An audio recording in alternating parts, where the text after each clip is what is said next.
Alright, so we got the spoilers for One Piece Film Red. This is going to be releasing in Japan on August 6th and sometime in the fall in the US, I guess. We're able to get these spoilers because in Japan there was actually the world premiere last night. And these are coming from Organic Selection 957 on Reddit and OP News 2022 on Twitter. So before I get into it, let me just explain to you what this movie is about in case you're unaware. So the story is set on the island of music, Elysia, where Yuta, the world's greatest diva, holds her first ever live concert and reveals herself to the public. The Straw Hats, pirates, marines, and fans from across the world gather to enjoy Yuta's voice, which has been described as otherworldly. However, the event begins with a shocking revelation that Yuta is the daughter of Shanks. So yeah, Shanks is like the big selling point here. When we found out that there was going to be a movie centered around him last year, we all got super hyped. So in this video, we're gonna find out, was the hype justified or was it kind of just clickbait? So first of all, Yuta is not the biological daughter of Shanks. Hey, also guys, if you like my One Piece content, please subscribe if you haven't already. I think I'm like 2,000 away from 200k. So if you can help me with that, that would be awesome. Thanks. So this doesn't really surprise me that much because first of all, One Piece movies are kind of weird with the canon. Sometimes they kind of tie into the actual legit canon of the manga, but even when they do, it kind of gets messy and the movies are never really addressed in the actual manga anyway. I mean, it's just very rare in the first place for a battle manga series to do that, but Yuta actually not being his biological daughter, I think fixes that and kind of keeps this movie in a world of its own, which most of us assumed was going to be the case. But anyway, it turns out that the red-haired pirates had found Yuta in a treasure box after pilfering some treasure. This is obviously a flashback to when Shanks was younger, and they find her crying inside of the box, and Shanks calms her by singing a little. Then he has a flashback of what we can assume is him looking up and seeing Roger and his crew. After that, he says something along the lines of, "It must be destiny." So we can assume that Roger did find Shanks as a baby and raised him on his boat, most probably after what happened at God's Valley, but nothing about God's Valley is mentioned though. But first, let's talk about the sponsor of this video, ZBiotics. Guys, I know a lot of you watching this channel enjoy having an alcoholic beverage or two. So that being said, you're going to want to come prepared. And that's where ZBiotics comes into play. ZBiotics is a probiotic drink that breaks down the byproduct of alcohol,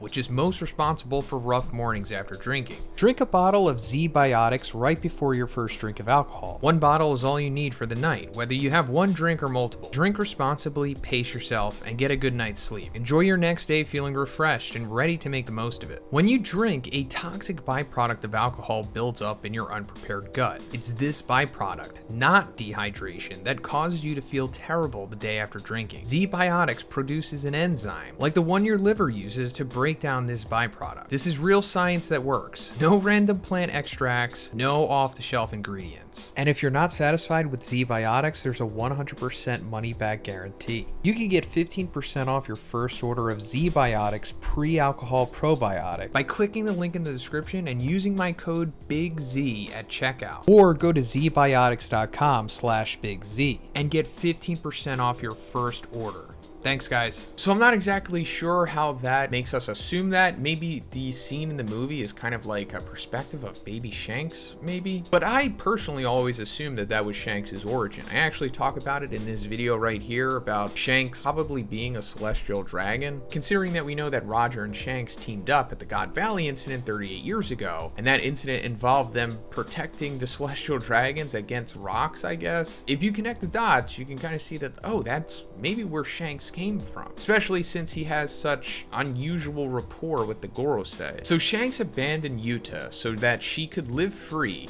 and not be targeted for her powers. So through the trailer, we kind of assume that he abandoned her. I mean, especially because, she kind of grew up without us knowing that Shanks was her father, but apparently she has some kind of power that allows her to create and control physical manifestations of musical staves, which are like the horizontal lines on musical notes, I guess. But she eventually goes on to essentially become like the top Twitch streamer of the One Piece world and a pop idol at the same time. So now we're going to talk about one of the big things that I was, most excited about for this film, and it's, does Shanks fight? Do we actually get to see him get his hands dirty and use some of his abilities, or get to see what his fighting style is like? Because that's something that we haven't really seen in the series yet. We've only really seen him clash with Whitebeard and Aki Inu. So Shanks does have a fight scene with his sword, but it is just a normal fight. Just imagine when Zoro fights normally and not using any style. Also, many had watched the film said Shanks is really cool in this film.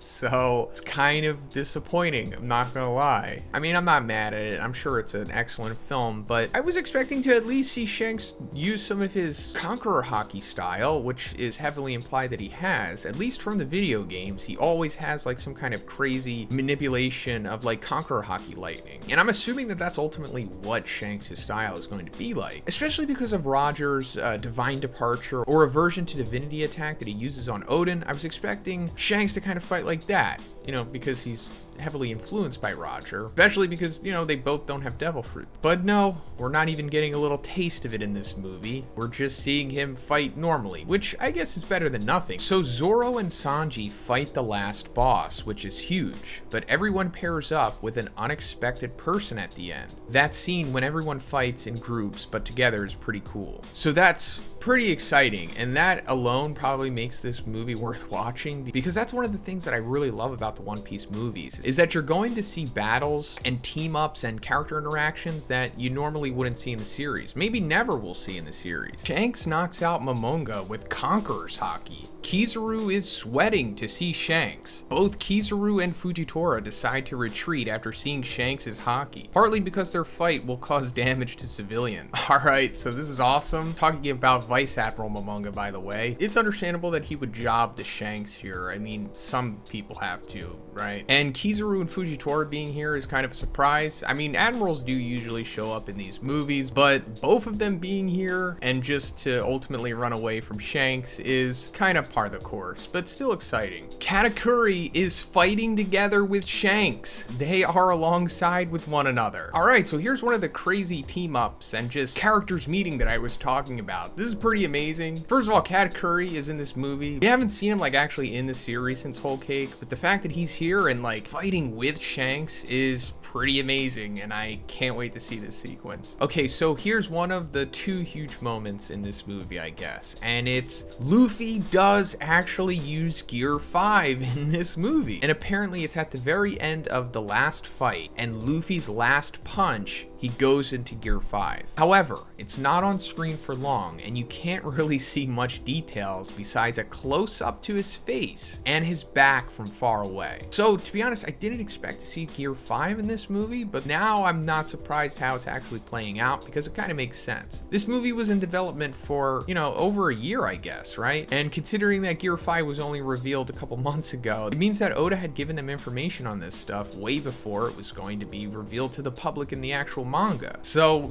understandable that we're not getting like a full-blown look on it, but I, appreciate that we actually get to see it in the movie and, what it's going to be like animated, even if it's just for a couple seconds, I guess. Yuta is the final boss, and the fight is fire. So this is a pleasant surprise, actually. I was expecting the final boss to be that guy Gordon that we saw, but no, a huge twist here, and it's actually Yuta. And I guess she becomes some kind of giant monster or something, because apparently that's what happens, unless that's Gordon who does, but I actually kind of really like this. And this is a good way to get Yuta out of the picture. I mean, I don't know if she's dying, because that would be kind of a stretch to kill off a character like this, unless she like kills herself by accident or something. But this is pretty cool, and I guess she's the one who's getting punched by Luffy in Gear 5 here, possibly. But now we come to the big massive moment, and something that we've been wondering since this movie was announced, more than anything I suppose, and that's, do Luffy and Shanks actually meet in this movie? And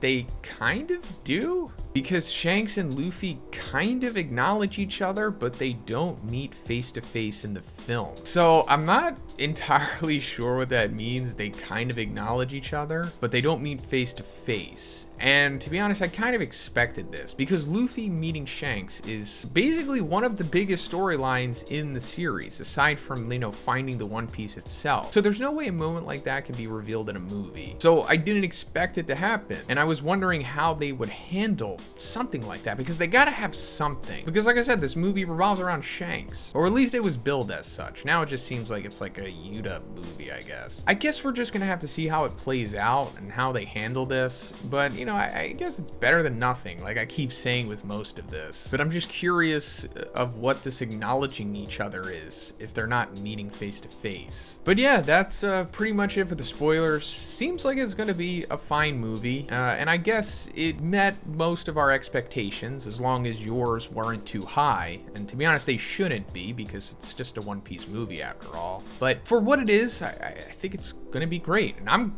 probably gonna watch it in theaters once it comes to the US, probably in like October or November, I assume. But let me know what you think about these spoilers in the comments, guys. And if you liked the video, please give it a like, and please subscribe if you haven't already. Have a great day, and I'll see you in the next one.